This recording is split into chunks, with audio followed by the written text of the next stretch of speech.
tal'an musliman waladabatan fatarji'ul la'na alaika.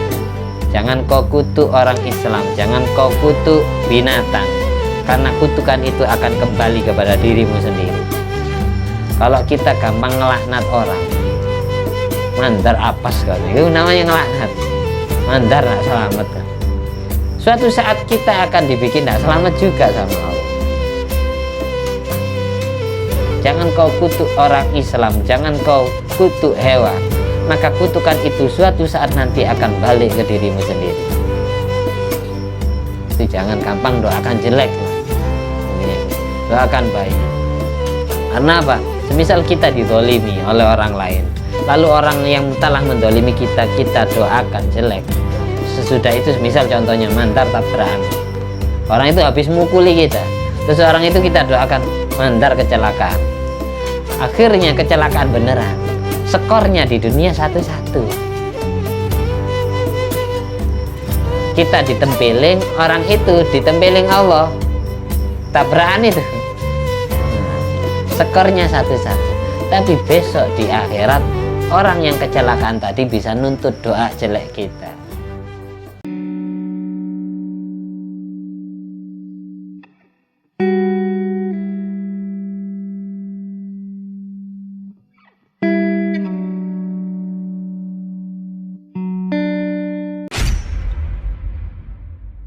Warahmatullahi wabarakatuh. Bismillahirrahmanirrahim. Alhamdulillah alladzi bi ni'mati tatimmus shalihat wa bi dzikri sulahai tatanazzalu rahmat wal barakat. Wassalatu wassalamu ala sayyidi sadat sayyidina maulana Muhammadin qutbil qadat wa ala alihi wa ashabi al anjumiz zahirat amma ba'du. Allahumma sholli ala ruhi sayyidina Muhammadin fil arwah wa ala jasadi fil ajsad wa ala qabri fil kubur wa ala alihi washabihi wasallim. Rabbi shrah li sadri wa yassir li amri wa hlul 'uqdatam min lisani yafqahu qawli. Rabbi zidni ilma warzuqni fahma. Allahumma aftah alaina futuhal arifin waj'alna khalisatan liwajhikal karim. Allahumma aftah alaina futuhal arifin waj'alna khalisatan liwajhikal karim. Allahumma aftah alaina futuhal arifin waj'alna khalisatan liwajhikal karim. Allahumma arzuqna fahman nabiyyin wa ilhamal malaikatil muqarrabin. Allahumma nawwir qulubana binuri hidayatika kama nawwartal arda binuri syamsika. Rabbana anfa'na bima 'allamtana, Rabbi 'allimna alladzi yanfa'una, Rabbi faqihna wa faqih ahlana wa qarabati lana fi dinina. Allahumma inna na'udzubika min ilmin la yanfa' wa qalbin la yakhsha wa amalin la yurfa' wa du'ain la yusma'. Allahumma inna na'udzubika min adzabil qabri wa min adzabin nar wa min fitnatil mahya wal mamat wa min fitnatil masiihid dajjal. Allahumma innaka afuwun karim tuhibbul afwa fa'fu anna. Allahumma innaka afuwun karim tuhibbul afwa fa'fu anna. Allahumma innaka afuwun karim tuhibbul afwa fa'fu anna ya karim. Walhamdulillahi rabbil alamin. Allahumma sholli ala sayyidina Muhammadin wa ala ali sayyidina Muhammad. Ma'adanil judi wal karam ma'bail ilmi wal hilmi wal hikam wa barik wa sallim. Alhamdulillahi rabbil alamin. Al-Fatihah. A'udzubillahi minasyaitonir rajim. Bismillahirrahmanirrahim. Alhamdulillahi rabbil alamin arrahmanir rahim maliki yaumiddin. Iyyaka na'budu wa iyyaka nasta'in. Ihdinas siratal mustaqim. Siratal ladzina an'amta 'alaihim ghairil maghdubi 'alaihim waladdallin. Amin. Al-Fatihah biniyati liridha ilahi ta'ala wa li syafaati Nabi Muhammadin sallallahu alaihi wasallam. Jami'a abai ikhwan minal anbiya wal mursalin jami'a li kullin wa sahaba wa qaraba wa tabi'in wa tabi'in misanim din jamil malaikatil muqarrabin wa jami'i hamalatil arsy wa jami'i ru'asail malaikatil aba Jibril Mikail Israfil Israil Sariya Nuriya Rohana Rohani radhiyallahu anhum. Salatu wa salamuhu wa alihi wa majma'in wa jami'i matil arbatil mujtahidin wal qurra wal hufad wal fasirin wal ulama il amilin wa syuhada wa sholihin wa sadati sufiya wa muqallidin fid din wa jamil fuqaha wal muhaddisin jami'ul ilmi ajma'in wa khususan jamil ulama wal auliya wa syuhada wal anbiya al madhkura asma'um fi hadzal kitab wa khususan si Abdullah Asy'arani Bijai Nabil Mustafa wal Mujtaba Muhammadin sallallahu alaihi wasallam. Jami'i walidaina, nama kedua orang tua kita, mbah-mbah kita sebut.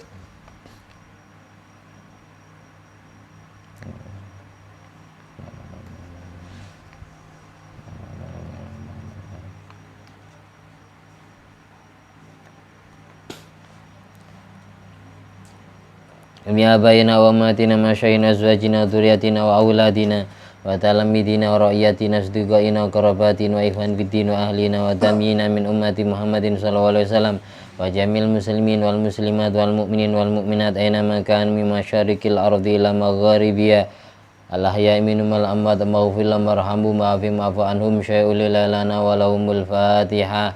A'udzubillahi minasyaitonir rajim. Bismillahirrahmanirrahim. Alhamdulillahirabbil alamin arrahmanir rahim maliki yaumiddin. Iyyaka na'budu wa iyyaka nasta'in. Ihdinas siratal mustaqim. Siratal ladzina an'amta 'alaihim ghairil maghdubi 'alaihim waladdallin. Amin. Kitab yang kita baca kitab Wasiatul Mustafa li Sayyidina Ali. Pesannya Nabi Muhammad SAW kepada menantunya yaitu Sayyidina Ali bin Abi Thalib. Pasnya faslun fit taubat. Taiki fasal nerangaken taubat. Kala ngendika sinten Nabi Muhammad alaihi salatu wassalam, ya Aliyu la taubata ora ana apa taubat iku maujud lita ibi kadue wong kang tobat hatta yaghsilah sehingga yen to basu sapa taib batnahu ing wetenge taib minal haram saking barang haram. Bitoyi bikasbi kelawan baguse nyambut gawe ne taib. Ya Ali he Ali idalam yakun nalika ora ana al alimu sapa wong alim takian iku wong wedi ing Allah zalat moko nungkepi mau idatuhu apa nasihati alim ala kulubina sing ngatasi pira-pira atine menungso kama yadilu kaya oleh nungkepi al qatru apa tetesani banyu udan ala bidin naam ala baidin naami ing ngatasi endoke manuk kaswari wasofa lan watu gede. Ya Ali he Ali idza madainal nalikani lewat alal mukmin ing ngatasi wong mukmin arbauna apa 40 sofan apane dinoe esuke walam yujali sale ora lungguh ngumpuli lungguh sapa mukmin al ulama ing pira-pira wong alim kok samoko atos kolbu apa atine mukmin wajah sarolan wani sapa mukmin alal kabair ing ngatasi pira-pira dosa gede. Lianal ilma krana satune ilmu hayatul qalbi iku minangka uripe ati. Ya Ali he Ali innallaha satune Allah la yasahi ora isin sapa Allah min adzabi ghaniyin saking nyiksa wong sugih sarikin kang nyolongan. Wa alimin lan wong alim fasikin kang ahli maksiat. Fasulun dike fasal fi hifdzil lisan ing dalam reksa ilat. Kala ngendika sinten Nabi Muhammad sallallahu alaihi wasallam, latu ayir ojo nyacat siro ahadan ing wong siji bima kelawan perkara wi kang tetep ing dalem ahadan. Fama moko ora ono min lahmin utawi daging ila angin wafi lan iku tetep ing dalem lahmin admun utai belung wala lan ora ono kafarata apa pelebur dosa iku maujud lil ghibati maring rasanan hatta sehingga yastahilan jaluk halal sapa wong kang ngrasani ing wong kang den rasani au yastaghfira utawa njaluk sepura sapa wong kang ngrasani lahu maring wong kang den rasani.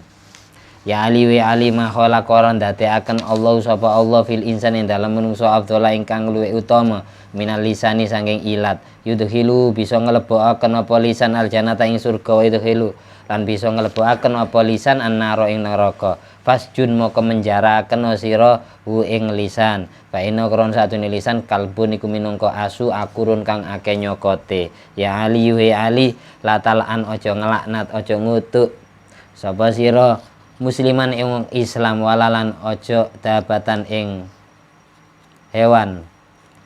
Fatarji umoko bali alaknatu apa kutukan apa laknat alaika ngatasi sira dhewe.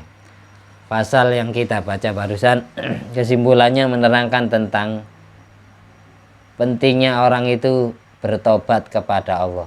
Sebesar apapun dosanya, seluas apapun dosa yang dia punya, hampir setiap hari ngelakoni dosa, ibaratkan bayangan yang selalu mengikuti kemanapun kita pergi. Setiap manusia, meskipun para wali Allah, itu semuanya pernah berdosa kepada Allah. Karena bukan nabi. Kalau nabi maksum, misal ada nabi maksiat tapi maksiatnya laisa kal maksiat, maksiatnya tidak sama seperti manusia secara umum. Maksiatnya para nabi itu yang nyutradarai langsung Allah. Jadi kalau Nabi Adam pernah makan buah huldi, itu dikatakan maksiat karena sudah nasnya Al-Quran, asorobbahu, Adam bermaksiat kepada Tuhannya. Tapi maksiatnya Nabi Adam hanya bisa dikatakan maksiat, tapi tidak bisa dikatakan dosa. Itu perlu dicatat. Maksiatnya para nabi itu sirrun min asroril uluhiyah. Allah yang ngatur skenario filmnya para nabi. Allah yang mentakdir Nabi Adam melanggar. Kalau Nabi Adam tidak melanggar di surga, niscaya kita tidak ada. Karena syaratnya jadi khalifah di bumi harus melahirkan anak-anak cucu di muka bumi. Kalau tetap di surga, tidak melanggar, akhirnya kan tidak turun ke bumi. Itu hikmahnya.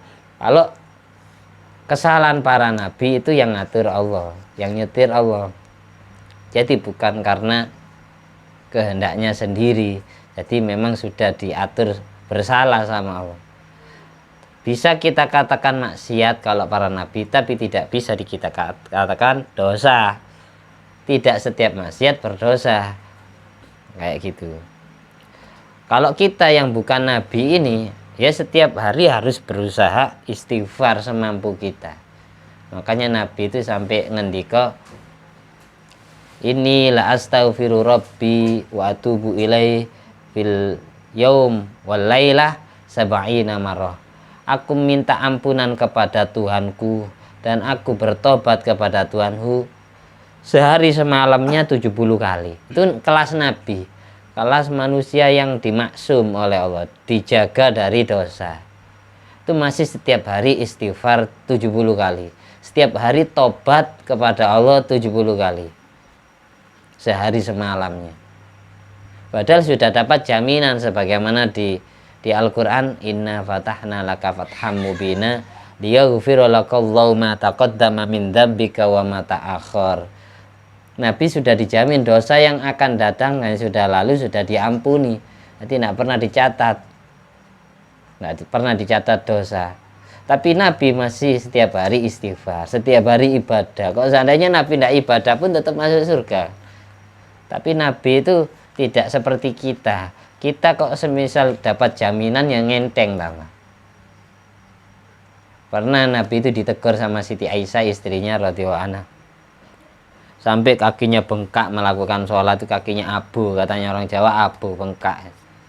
Terus ditegur sama Siti Aisyah, buat apa jenengan ini sholat sedemikian rupa sampai kakinya bengkak? Kan jenengan dosanya sudah ampuni sama Allah, sudah dapat jaminan pasti masuk surga. Terus jawabannya Nabi kepada Siti Aisyah gini, afala aku abdan syakura, apakah aku tidak boleh menjadi hamba yang banyak berterima kasih kepada Tuhan? Justru karena aku dapat jaminan itu, kalau saya ngenteng, laya-laya, nyantai ibadahnya, saya malu kepada Allah. Untuk membuktikan rasa matur suwunku, rasa terima kasihku kepada Tuhan yang ngasih jaminan surga kepada saya, itu saya buktikan dengan ibadah semaksimal mungkin. Itu bukan tambah malas-malesan. Kalau Nabi dijamin tapi masih istighfar setiap hari, sehari semalamnya 70 kali. Kita umatnya kalau tidak istighfar setiap hari ya terlalu parah. Sekelas Nabi saja istighfar kayak gitu, apalagi sekelas wali atau sekelas orang biasa. Setiap hari istighfar minimal sesudah sholat. Tapi kalau bisa jangan hanya sesudah sholat, setiap detik, setiap menit, setiap di saat hati kita diingatkan tentang dosa kita, istighfarlah. Kalau tidak bisa mulut, hati yang minta maaf kepada Allah. Makanya doa yang sangat dianjurkan di bulan Ramadan itu, Allahumma innaka afuwun karim tuhibbul afwa fa'fu anna ya karim. Itu maksudnya biar kita diberi afiat dunia, afiat di akhirat. Afiat di dunia itu apa? Diberi kesehatan jasmani rohaninya, sehat dari penyakit, segala macam penyakit, sehat dari dosa. Di akhirat sehat dari siksa kubur, sehat dari siksa api neraka. Itu maksudnya doa Allahumma innaka afuwun karim tuhibbul afwa fa'fu anna ya karim. Doa ini yastamil, mencakup kepada khairid darain, dua kebaikan dunia dan akhirat. Jadi bukan Doa untuk akhirat saja itu. Allahumma innaka afuun tuhibbul afwa fa'fu anna ya karim. Ya Allah, engkau senang afun, engkau senang menghapus semua dosa manusia, engkau senang menyehatkan badan manusia. Tuhibbul afwa fa'fu anna ya karim. Hapuslah dosaku, selamatkanlah diriku, sehatkan jasmani rohaniku. Itu maksudnya doa itu. Apalagi di malam Lailatul Qadar sangat dianjurkan doa itu. Biar selamat dohir batinnya dan selamat di dunia sampai selamat di akhirat. Ini perlunya tobat. Kan tidak, dulu pengajian kemarin saya ceritakan tentang Imam Malik bin Dinar. Bahkan di sini kitab ini dawuhnya beliau sampai disebutkan. Padahal beliau ini mantan preman, bahkan beliau bertobatnya pas di penjara. Dawuh-dawuhnya laku sampai sekarang di kitab-kitab salaf itu dipakai. Beliau mengendikan man aroda ayyafirra syaitan min dhillihi falyakhar syahwatahu. Barang siapa berkeinginan agar setan selalu lari darinya, maka paksalah nafsu syahwatmu, kekanglah nafsu syahwatmu. Untung kita dikasih ibadah wajib puasa Ramadan meskipun setahun satu kali. Karena inti daripada orang puasa itu adalah lapar. Kalau sudah perut lapar, maka dua syahwat minimal terkurangi. Syahwatnya berbicara dan syahwatnya kelamin. Ketika perut lapar, maka dua syahwat yang hilang, yang berkurang terutama.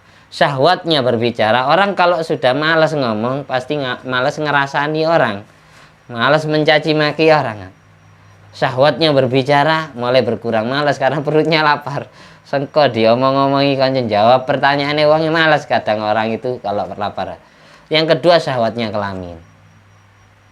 Karena inti daripada kelamin bisa berdiri karena ya perutnya kenyang. Kalau perutnya lapar tidak bisa loh yuk. Nah, itu maksud daripada Allah mewajibkan puasa Ramadan kepada kita, intinya biar kita lapar. Kalau sudah nafsu kita sudah dikekang dengan dengan lapar, maka nafsunya nurut.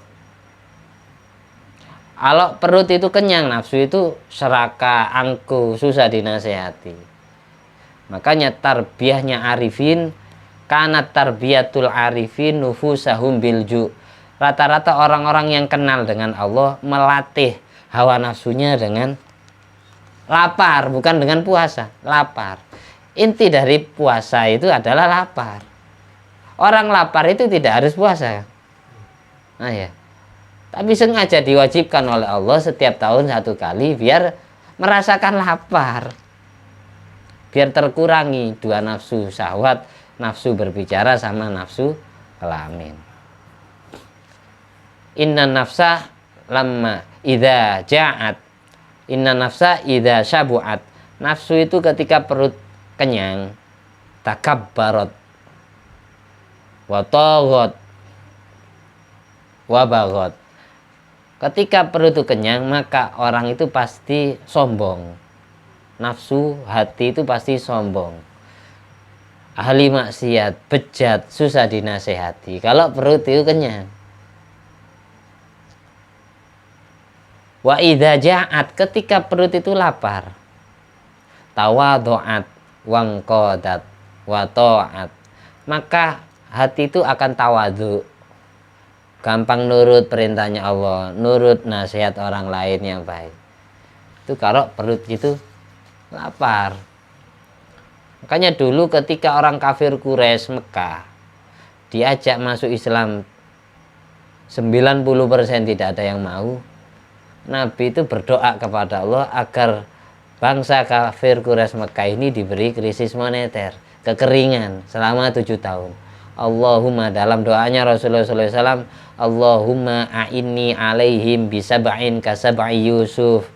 Ya Allah, tolonglah diriku untuk membuktikan kenabianku, kerasulanku kepada orang kafir Quraisy.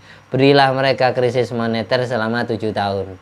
Sebagaimana telah kau berikan kepada kaumnya Nabi Yusuf di Mesir. Dulu orang Mesir itu tidak percaya kenabian Nabi Yusuf. Gara-gara didoakan krisis 7 tahun, akhirnya kan perutnya lapar. Kalau sudah kekeringan, tidak dihujani 7 tahun, otomatis semua petani gagal panen. Kalau semua petani gagal panen, pasti orang yang ada di situ kelaparan, susah cari makanan. Ketika perutnya lapar, maka nafsunya nurut, diajak masuk Islam mau, diajak beriman kepada Allah mau. Itu tujuan inti daripada kita disyariatkan puasa itu, agar perut kita juk merasakan pahitnya lapar.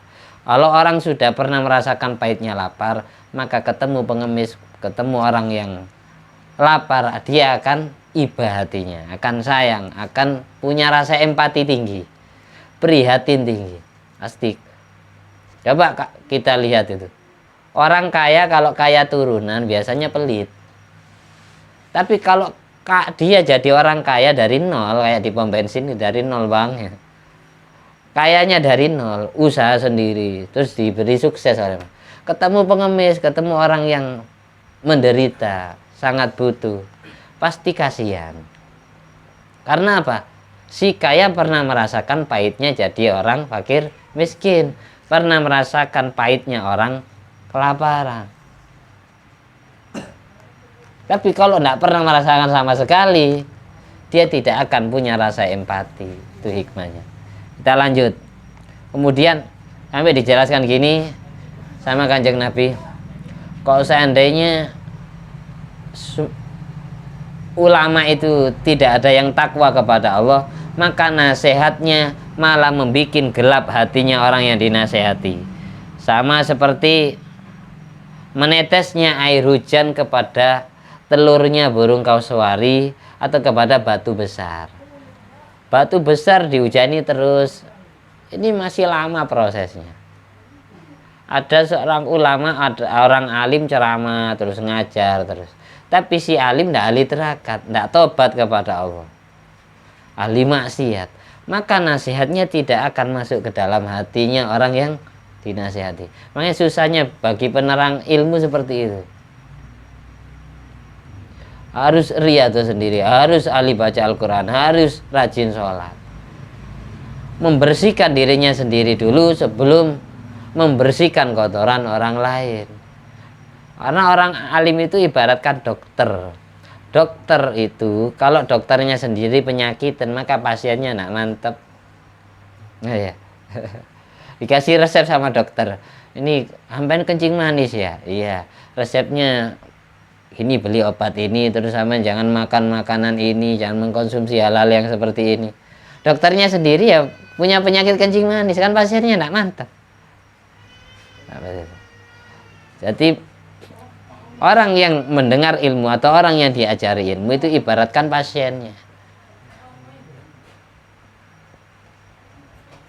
Jadi kita ngaji, nah kita ngaji itu ya tujuannya ya ngobati hati kita yang terluka, hati kita yang penuh dengan penyakit dosa, hati kita yang penuh dengan karatan dosa. Makanya di selanjutnya, idza madha alal mu'min arba'una sobahan walam yujalisil ulama kosa kolbu wajah saro alal kabair. Kalau kita semua selama 40 hari tidak pernah kumpul duduk bersama orang yang berilmu, selama 40 hari 40 malam tidak pernah ikut ngaji, maka hati kita akan atos, akan keras, dan akan berani melakukan dosa besar. Tanda-tanda orang yang berani melakukan dosa besar karena hatinya tidak pernah disirami cahaya ilmu. Innallaha yuhyil qulubal maita binuril hikmah kama yuhyil arda biwabilis sama. Sesungguhnya Allah menghidupi hati yang mati, hati yang atos, hati yang keras kepala, hati yang tumpul dengan kotoran dosa, hati yang berkarat dengan karatan maksiat, itu Allah hidupkan dengan cahaya ilmu manfaat. Sebagaimana Allah menghidupkan bumi yang gersang, bumi yang kering, bumi yang tidak subur, Allah hidupkan dengan air hujan yang turun dari langit. Bumi sekeras apapun bumi, sekering apapun bumi, kalau sudah setiap hari dihujani, lama-lama empuk, lama-lama subur. Hati sekeras apapun hati itu, sering mendengarkan pengajian meskipun tidak langsung diamalkan ya, mendengarkan pengajian, masuk, disirami, lama-lama empuk sendiri hatinya. Iya enggak? Itu gambarannya seperti itu. Makanya perlu ngaji, itu perlu, meskipun 1 minggu 1 kali. Kalau enggak bisa setiap hari ya 1 minggu 1 kali. Kalau enggak bisa 1 minggu 1 kali, sebulan 1 kali. Pokok jangan sampai lewat berapa hari? 40 hari. Tambah atos, tambah peteng. Kemudian sampai setahun baru ikut ngaji. Ya wis, mudah-mudahan kita selalu ditakdir oleh Allah, selalu kumpul dengan sahabat-sahabat, dengan teman-teman orang yang berilmu, yang mempunyai ilmunya ulama-ulama akhirat. Maka diantara pujian itu tomboni atiku 5 warnane. Diantaranya on ngumpulono wong kang soleh. Itu tujuannya itu memang. Karena teman itu mempengaruhi. Berteman dengan orang fasik, ahli maksiat itu tidak boleh. Kecuali si fasik gara-gara berteman dengan kita dia bertobat. Meskipun awalnya dia tobat di depan kita, tapi bukan karena dilihat Allah atau malu kepada Allah. Lama-lama dia akan malu kepada Allah. Berteman dengan orang yang ahli maksiat itu aslinya tidak boleh. Kecuali jikalau yang fasik itu, ahli maksiat itu bisa bertobat dari maksiatnya gara-gara berteman dengan kita. Berarti orang itu terobati atau terpengaruhi oleh kebaikan kita. Tapi kalau kita sendiri yang malah terracuni oleh keburukan dia, ya berarti ya nggak boleh dijadikan sahabat. Kita nilai orang itu kayak gitu. Saya gara-gara punya teman ini malah cakang nyambut gawe, cakang ibadah, cakang ngaji Quran, cakang sholawatan dan lain sebagainya. Berarti itu rizki dari Allah ketika kita ditakdir mempunyai sahabat yang soleh. Kalau sudah dapat rizki, cari rizki itu, cari sahabat itu kemanapun dia pergi. Jangan sampai kita jauhi.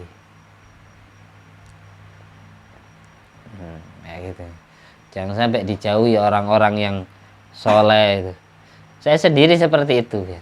Ketika hati saya keras ya, sombong, namanya manusia ya. Saya mencari orang yang saya anggap lebih alim dari saya, lebih soleh dari saya, lebih bertakwa kepada Allah daripada saya. Kayak gitu. Cara ngobati hati biar nggak sombong gitu. Ketika kita ketemu dengan orang yang usianya lebih tua dari kita, maka kita harus nilainya harus yang positif. Berarti orang itu ibadahnya lebih banyak daripada saya.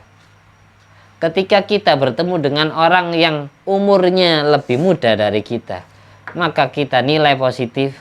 Berarti orang itu, anak itu dosanya lebih sedikit dari saya, karena hidup di dunia lebih lama saya. Ketika ketemu dengan orang kaya, maka kita lihat dengan positif. Berarti orang itu lebih banyak bersedekah daripada saya, lebih banyak beramal daripada saya. Ketemu orang fakir miskin, maka kita harus juga menilai positif. Apa positifnya kalau ketemu fakir miskin? Dia meskipun jarang sedekah, tapi namanya fakir miskin, itu disayang oleh Allah. Makanya kebanyakan penghuni surga itu orang yang fakir. Orang fakir yang ahli syukur itu yang nerima apa adanya itu lebih sangat nikmat daripada orang kaya yang pelit. Makanya di sini juga dijelaskan terakhir bab tobatnya, sesungguhnya Allah tidak malu mengadab orang kaya yang nyolongan, yang ahli korupsi, yang ngentetan, yang nyemilan, dan orang alim yang ahli maksiat. Dua orang yang sangat dibenci oleh Allah. Orang kaya tapi masih nyurian, ahli korupsi, ahli nganakna duit, ahli riba, hutang bayarnya harus lebih. Itu namanya kan riba. Mudah-mudahan kita dijauhkan. Karena ada dua manusia yang Allah umumkan peperangan. Yang pertama itu orang yang menyakiti kekasih Allah, walinya Allah. Man adzali waliyan faqad adzantuhu bil harbi. Yang kedua, orang yang ahli makan barang riba atau orang yang mengadakan riba. Fa'dzanu biharbim minallahi wa rasuli di Al-Qur'an. Allah umumkan peperangan. Orang yang ahli riba atau ahli makan riba atau yang mendukung perbuatan riba, yang ngutangi maupun yang berhutang, itu diumumkan peperangan dari Allah dan dari Rasulnya. Mudah-mudahan kita dijauhkan. Jadi jangan sampai memperanakkan uang. Mudah-mudahan kita dijauhkan, diselamatkan dari itu. Rata-rata orang kepepet kan ya. Thariqul kholasnya gimana? Jalan pintas supaya tidak terjerumus perbuatan dosa itu. Semisal sudah jadi adat. Kalau hutang pasti bayarnya lebih. Solusinya gimana? Solusinya ya bayar lebihnya jangan dijanjikan. Semua orang yang berhutang ketika membayar hutang tetap sunat lebih. Karena apa? Sebagai balas budi. Tapi dengan catatan tidak jadi perjanjian. Kalau perjanjian ya jadi riba. Jadi misalnya sampai hutang ke saya, maka sampai nanti ketika bayar hutang, meskipun saya tidak minta, tapi sunatnya dilebihkan. Hutangnya 100 dikasih 110. Kayak gitu solusinya gitu. Jadi jangan ada perjanjian lebih, jangan. Kayak ini ambil lebaran nih, sering tukar uang, itu namanya jual uang dengan uang. Biasanya tukar uang 100, dapatnya berapa? 90 kan? 90 uang 2000-an atau uang 1000-an. Berarti lebihnya berapa kalau 100.000? 10.000. Yang 10.000 ini niati hadiah atau hibah. Supaya yang 10.000 ini tidak riba. Supaya yang 10.000 ini tidak haram. Ngerti ya? Itu jalan pintasnya gitu. Makanya tanya kepada orang yang ngerti. Jadi jangan ngawur, jangan ngatur sendiri. Ini hampir lebaran, pasti banyak orang yang tukar uang. Tukar 100.000 dapatnya 90.000. Berarti orangnya dapat keuntungan 10.000. Kita harus tahu diri.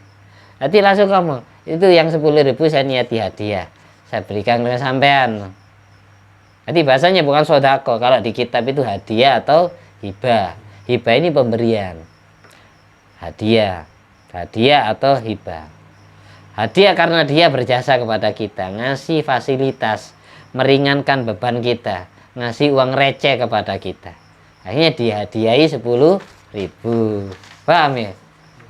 Itu biar nak dosa, caranya gitu. Terus berikutnya, ini jangan lama-lama ngajinya, kasihan yang baru datang. Kasihan Eko. Berikutnya membahas tentang lidah.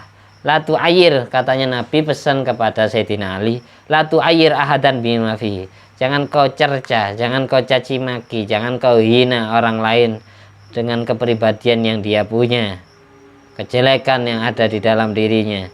Kama min lahmin illa wa fi admun, karena setiap daging pasti mempunyai tulang. Wala kafarata lil ghibah hatta yastahillahu aw yastaghfirulahu. Tidak ada pelebur dosa ngerasani, dosa gunjingan, kecuali jika orang yang ngerasani minta halal kepada yang dirasani atau minta maaf kepada yang dirasani. Ma khalaqallahu fil insan afdhala minal lisan. Allah tidak menciptakan di dalam diri manusia yang lebih utama daripada mulut, daripada lidah. Yudkhilul jannah wa yudkhilun nar. Gara-gara lidah orang bisa masuk surga. Gara-gara lidah orang bisa masuk neraka. Fasjunhu, maka penjarakan lidahmu wahai Ali, katanya Nabi. Fa innahu kalbun akur, karena lidah itu ibaratkan, mulut itu ibaratkan anjing yang menggonggong, anjing yang galak, yang suka menggigit. Kalau ada badan terlukai pedang silet itu gampang diobati, kasih Hansa Plus lama-lama kering. Tapi kalau Hati yang luka gara-gara mulut, gara-gara lidahnya orang lain itu susah diobati. Karena kebanyakan orang-orang itu pasti hikdun, pasti dendamnya, atau ghil, mempunyai unek-unek, mempunyai perasaan jahat.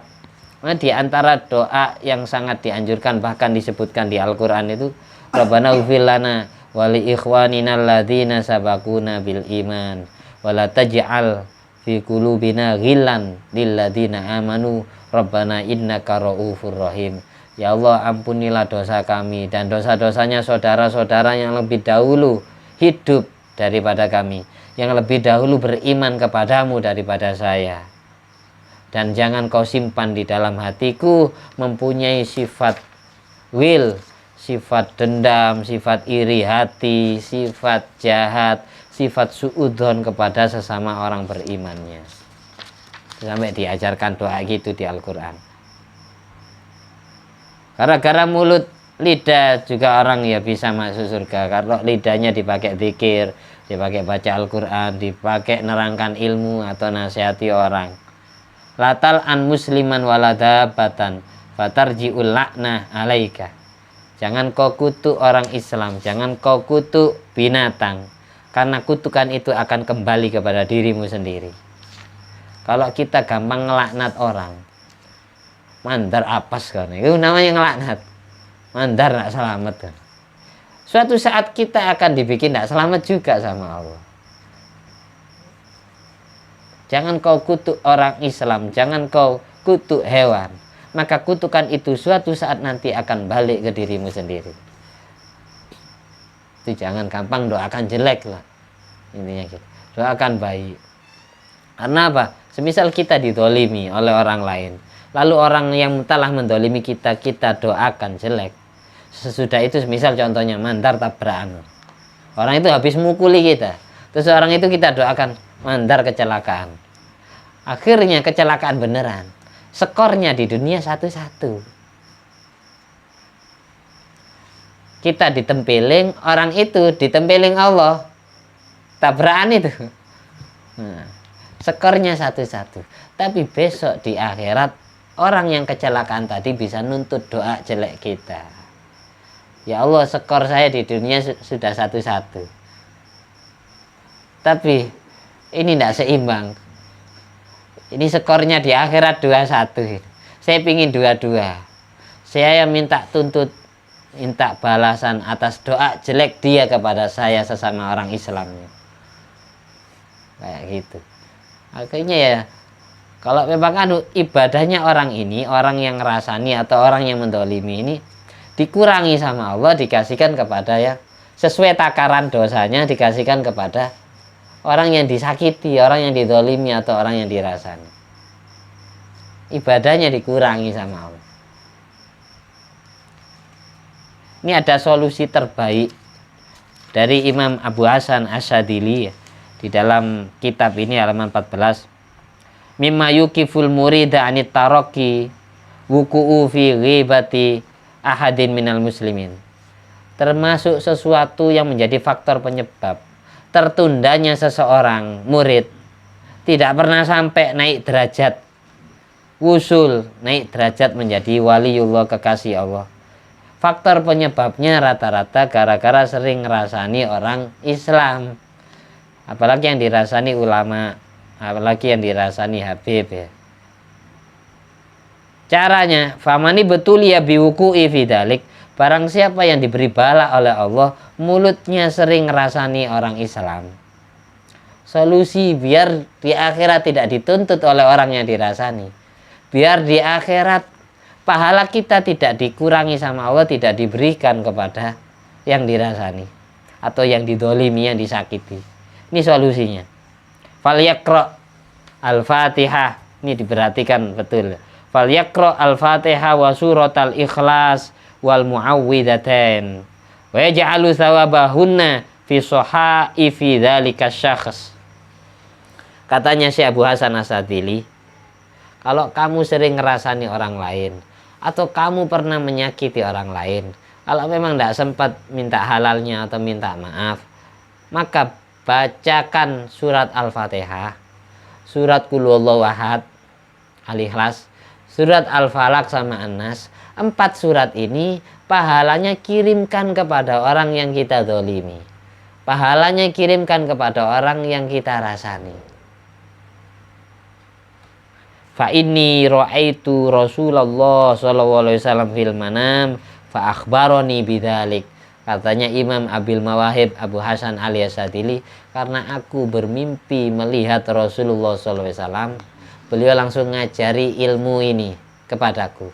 Kalau kamu pernah ngerasani orang lain, maka orang lain yang pernah kau rasani, orang lain yang pernah kau sakiti, kirimi pahala surat Fatihah, kirimi pahala surat Al-Ikhlas, kirimi pahala surat Al-Falaq dan An-Nas. 4 surat ini kirimkan kepada buku rapot amalnya orang yang dirasani atau yang disakiti. Maka di akhirat orangnya tidak bisa nuntut balas. Karena apa? Sudah ditebus, sudah dikasih pahala 4 surat ini. Paham ya? Jelas. Ini resep dari Rasulullah SAW. Innal ghiba wa thawab yakifani baini yadaillah wa arju ayyatawazana fa'lam dzalika ya akhir. Karena dosa rasanan sama pahala 4 surat ini, kalau ditimbang di hadapan Allah nanti seimbang, sebanding. Ketahuilah, pelajari dan amalkan. Ini bagi yang sering ngerasani ya gitu.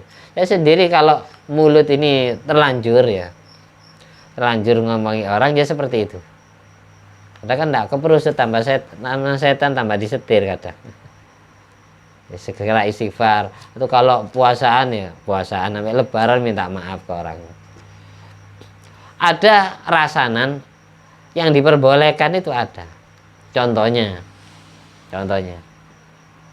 di antaranya katanya guru saya Al-Mahfuz Ki Abdul Alim, kita jadi makelar, kita jadi mak comelang, pengarep bahasanya. Kita mau melamar seorang wanita, sementara kita tidak tahu persis kepribadian wanita tersebut, kejelekannya gimana, kebaikannya gimana. Maka selaku mak comelang ini, pengarep ini harus jujur mengatakannya apa adanya. Yadhkuru mahasinaha wa masawiyaha, harus menyebutkan semua kebaikan dan semua kejelekan wanita yang akan dilamar itu. Kalau anaknya baik, baiknya gini, keluarganya gini, tapi anaknya ini judes misalnya, harus dijelaskan. Tapi anaknya ahli ibadah, tapi kalau wataknya keras. Jadi selaku pengarep ini tidak boleh menyebutkan kebaikannya saja, wajib menyebutkan kejelekannya juga. Biar apa? Nanti kalau sudah jadi suami istri, ternyata tidak cocok dengan realita dan faktanya, pasti yang disalahkan siapa? Orang yang jadi pelantarannya itu. Contohnya lagi mau masuk pabrik, kebaikan pabrik ini, tempat kerja yang akan saya masuk ini apa, kejelekannya apa, kekurangannya apa, minus plusnya apa, positifnya gimana, negatifnya gimana, itu harus disebutkan, harus jujur kayak gitu. Ada lagi rasanan yang diperbolehkan. Contohnya ini sering dilakukan oleh orang-orang alim yang menasihati santri-santrinya, yang bertujuan ngomong, kayak saya ngomongkan kejelekannya si fulan, saya ceritakan ke si Junaid, saya ceritakan ke Sofi. Tujuan saya menceritakan kejelekan Junaid kepada Sofi adalah tahdzirun nas, ngasih intimidasi, ngasih nasihat kepada Sofi biar Sofi nak niru seperti itu. Maka ini tidak termasuk ghibah yang diharamkan. Karena apa? Itu harus cocok tapi tidak boleh ditambah-tambahi. Ada guru saya Al-Mahfura Yai Nawawi Abdul Jalil. Dulu sahabat saya, teman saya itu sowan.